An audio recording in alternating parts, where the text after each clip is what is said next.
Hi, my name is Christy, and this is the American Chinese Food Show, where we analyze historical artifacts like vintage menus, recipe books, photographs, and text to tell the story of American Chinese food. The Chinese Revolution of 1949 was an event that forever changed the landscape for all Chinese, including a big influence on Chinese cuisine. After over 20 years of the Chinese Civil Wars, the Communists gained control of mainland China and established the People's Republic of China, forcing the leadership of the Republic of China to retreat to the island of Taiwan. Before the borders were closed in the mainland, many chefs who were serving wealthy families fled to Taiwan or Hong Kong. Some stayed and became cooks for restaurants that now were state-owned communal kitchens, where they no longer could use expensive ingredients like sea cucumber and shark fins and made only cheap foods for everyone to share. But a select few were able to go to the United States. They were not chefs, they were the wealthy with diplomatic visas like politicians and merchants. All of them grew up with their own chefs at home in China, and some brought their chefs with them to America. In this episode, we will talk about the first wave of the impact of the Chinese Revolution on Chinese food in America with two pioneer women, Joyce Chen in Cambridge and Cecilia Chiang in San Francisco. Both women came from a wealthy family and coincidentally had a father in the railroad business. Joyce Chen was born in Beijing in 1917, the youngest of 9 children of a high-ranking Qing dynasty official. She grew up with a family cook, and she and her husband and 2 children left Shanghai in 1949 on the second to last boat to leave before the port closed and settled in Cambridge, Massachusetts. Cecilia Chiang was born 3 years after Joyce in Jiangsu, a coastal province north of Shanghai, the 10th of 12 children in a wealthy family. Her father was a railway engineer who was educated in France, and her mother was from a wealthy family that owned textile mills and flour mills. At the age of 4, her family moved to Beijing, where she was raised in a 52-room converted Ming-era mansion that occupied an entire block. Her family had 2 cooks, one specialized in Shanghainese food, one in Beijing-style food. This is how her taste palette was developed. Cecilia and her husband escaped from China on the last flight from Shanghai in 1949. A very familiar story. With only 3 tickets for a family of 4, so they had to leave her son Philip behind with her sister. Well, don't worry, Philip made it to America after all, otherwise we wouldn't have PF Chang's. Due to the lack of new blood in the restaurant business, since all immigration of Chinese laborers were prohibited starting in 1882, with the Chinese Exclusion Act, Chinese food catered to Americans became stagnant for almost 60 years. Joyce Chen and Cecilia Chiang not only shared similar backgrounds, they both had a desire to show more of Chinese cuisine to an American audience.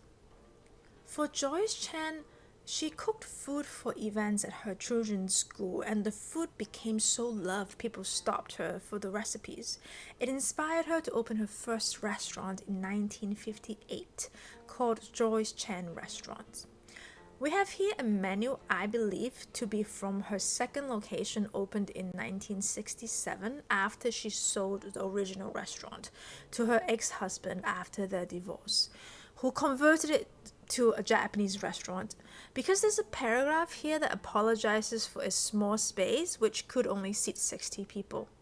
Joyce was often credited with bringing Northern Chinese and Shanghainese dishes to Boston, but she's also known for her approach to making Chinese food accessible. Joyce's daughter Helen said patrons would come and look at some of these dishes they'd never seen before, like hot and sour soup, and she really wanted to introduce it gently to people. She wanted to share the culture of China. So this is exactly what we see with this menu. A user-friendly, customer-focused approach with both Northern dishes, likely not seen before elsewhere in America, as well as American dishes and American Chinese dishes.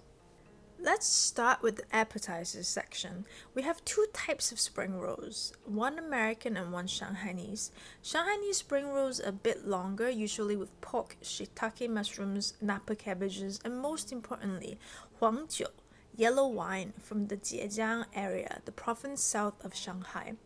Joyce didn't have access to huangjiu, so in her recipes she used sherry instead. The special seasoned chicken wings are 5 spice, star anise, cloves, Chinese cinnamon, Sichuan pepper, and fennel seeds. Pretty sophisticated stuff in the 50s and 60s. You can tell Joyce was really trying to challenge her patron's palate.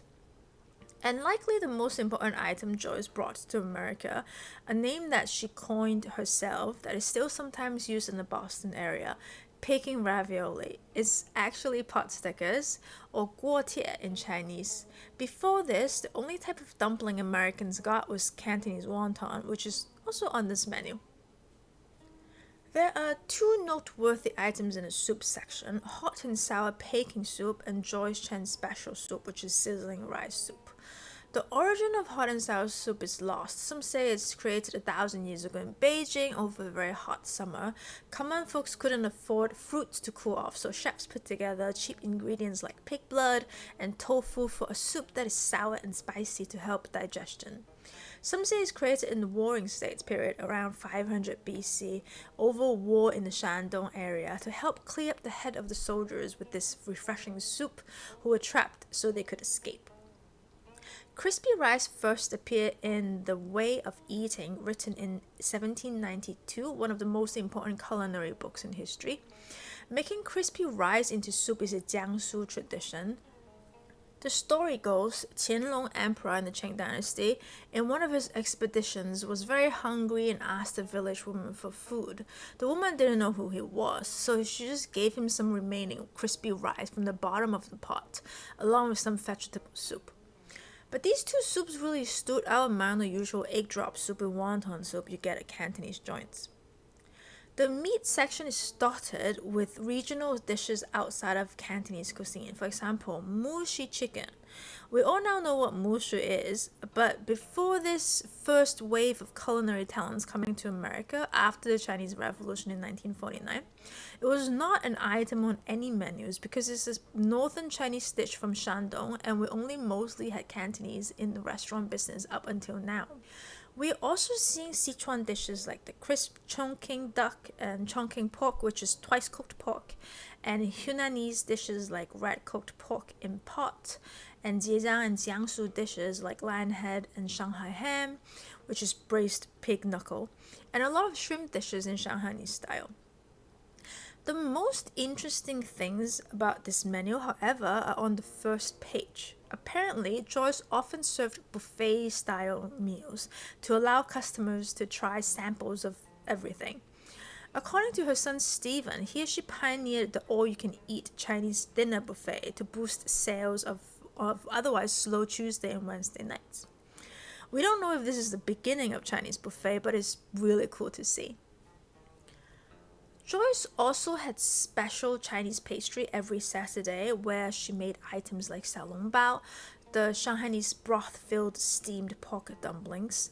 She specifically called out that they involve a great deal of handwork, which is absolutely true. This is something that Shanghainese restaurants still do today, like the one near my home where I can only get my stuffed sticky rice roll on Saturday if I wake up early enough. And one last thing, have you noticed? This is the first menu we saw that has a number next to each item. Joyce is credited to be the first to simplify communication between Chinese and non-Chinese restaurant workers by numbering menu items. I went through a lot of menus and I can't find any that are numbered before the 60s, so this might be true. Joyce Chen was quite a character. We'll talk more about her being the host of the first national television show featuring an Asian star in the next episode. But for now, let's go to San Francisco, 1960. How did Cecilia Chiang start her journey? She was running a money-making Chinese restaurant in Japan. She went to San Francisco to visit her sister with a diplomatic passport. She was walking in Chinatown one day with her sister, and all she saw was identical menus with bean sprouts, chicken dishes with some vegetables. She said she asked her sister, Sophie, is this Chinese food? Her sister responded, yeah, this is Chinatown. This is Chinese food. Cecilia said, chop suey, egg fouillon. We never had this in China before. Her sister replied, now we're American. Cecilia later recalled she thought it was pretty sad. So she opened a Mandarin in the outskirts of San Francisco Chinatown in 1960. In a verbal history interview, Cecilia said, I just wanted to educate American people and tell them, besides chop suey, there is something else, tastes better. This is my whole purpose. I really wanted to bring the real Chinese food to America. Let them know, even if I failed, that's fine, I lost some money. At least I think I did a good job. I feel this is my duty to introduce the Chinese culture, the food to America. That's the whole thing.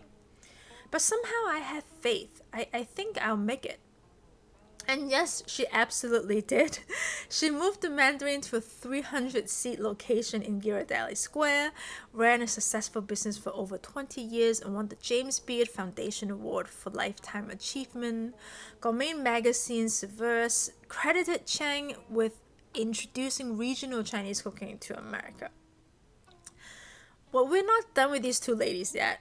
They're fascinating. I hope you enjoyed this intro episode on them and how they're part of the people who brought us hot and sour soup, mushu, pot stickers, and more to our local takeout places. If you like our content, subscribe to our channel. See you soon.